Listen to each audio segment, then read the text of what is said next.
आज़ादी हमें उपहार में नहीं मिली है, इसके लिए एक लंबी यात्रा करनी पड़ी है। आज़ादी की यात्रा। इस यात्रा में हजारों लाखों लोगों ने अपनी जान की कुर्बानी दी। 1919 जलियांवाला बाग। आज हमारी बैसाखी का दिन है, लेकिन पूरा पंजाब बैसाखी नहीं मनाएगा। हम सब बैसाखी नहीं मनाएंगे।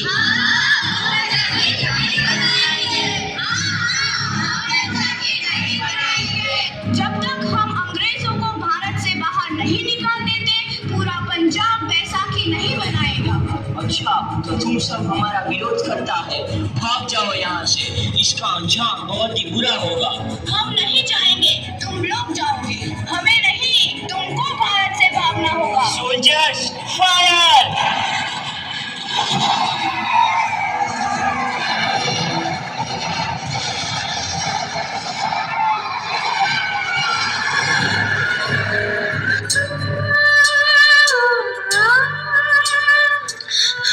ये जमीन हमारी, ये धरती हमारी, ये खेत हमारे।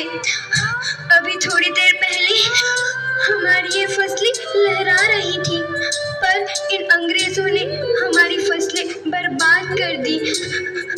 इन अंग्रेजों ने एक ही झटके में इन सब फसलों को काट दिया।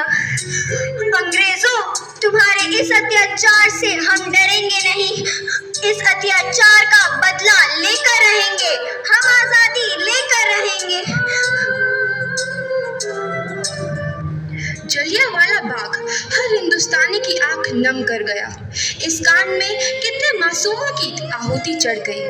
इतनी हैवानियत से इंसानियत कत्ल कर दी गई। जलियांवाला बाग के हत्याकांड ने आज़ादी की आग में घी देने का काम किया। मासूम औरतों, बच्चों की दर्द भरी चीखें और सिसकियां इनकलाब का गूंज बनकर उभरी।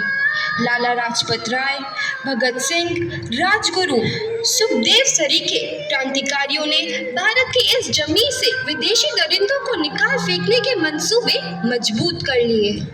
8 अप्रैल 1929 लाला लाजपत राय के नेतृत्व में साइमन कमीशन के खिलाफ एक भारी जुलूस निकाला गया।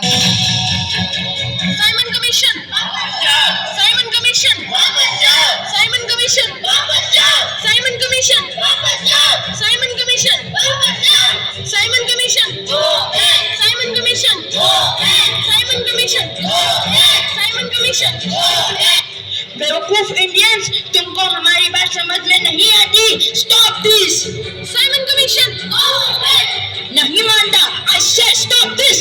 लाला जी, आप आगे बढ़ो, हम आपके साथ हैं। लाला जी, संघर्ष करो, हम आपके साथ हैं।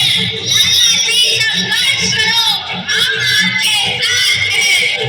लाठी चार्ज करो।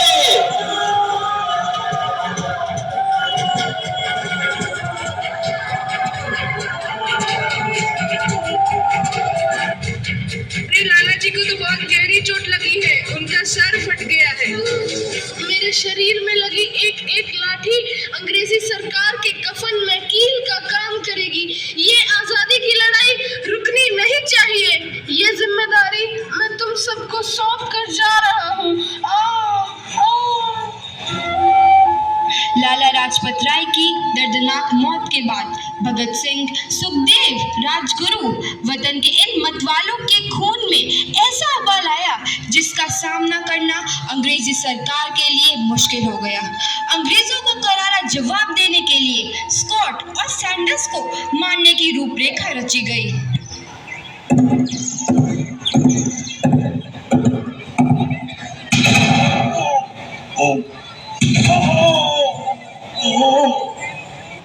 सैंडर्स मारा गया। चारों तरफ तहलका मचा था। दीवारों पर लिखा था, लाला जी की मौत का बदला ले लिया गया है। भगत सिंह समेत सभी वहां से फरार हो गए। 8 अप्रैल 1929 दिल्ली में ब्रिटिश सरकार की सेंट्रल लेजिस्लेटिव असेंबली की बैठक में 2 बम धमाके की आवाज सुनाई दी।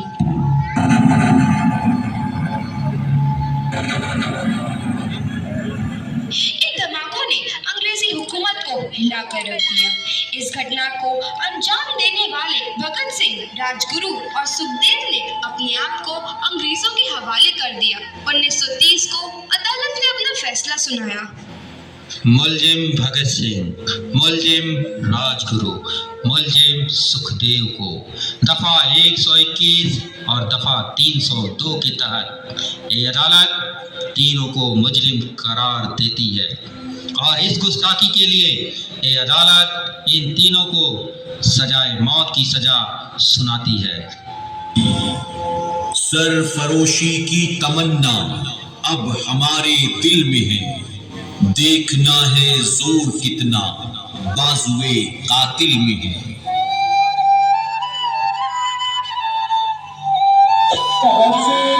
किसान सिंह आए हैं।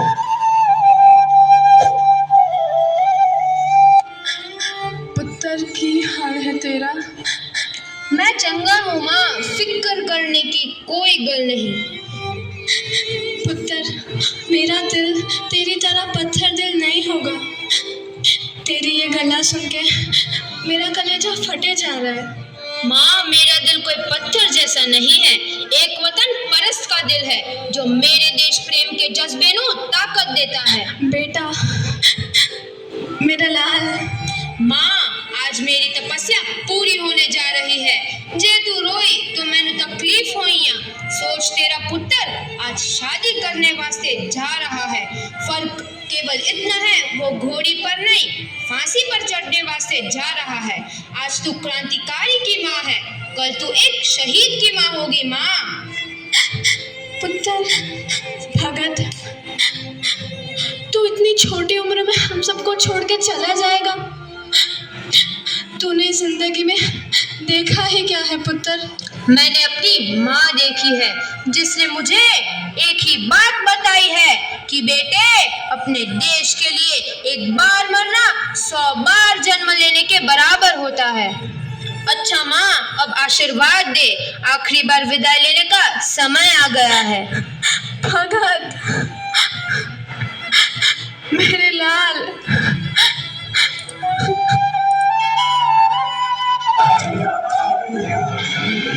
भगत सिंह, तुम्हारी कोई आखिरी ख्वाहिश? हमारे हाथ खोल दिए जाए। हम तीनों दोस्त एक दूसरे से गले मिलना चाहते हैं। उनके हाथ खोल दिए जाए।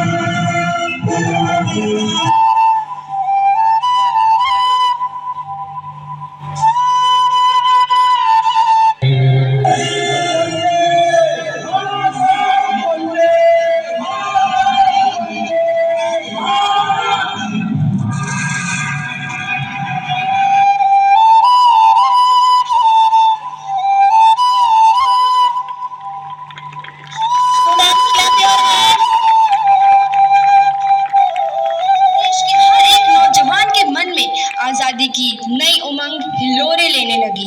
अंग्रेजों भारत छोड़ो का नारा जोर पकड़ रहा था। सबने एक आजाद भारत का सपना देखना आरंभ कर दिया था। हर कोई अपने अपने ढंग से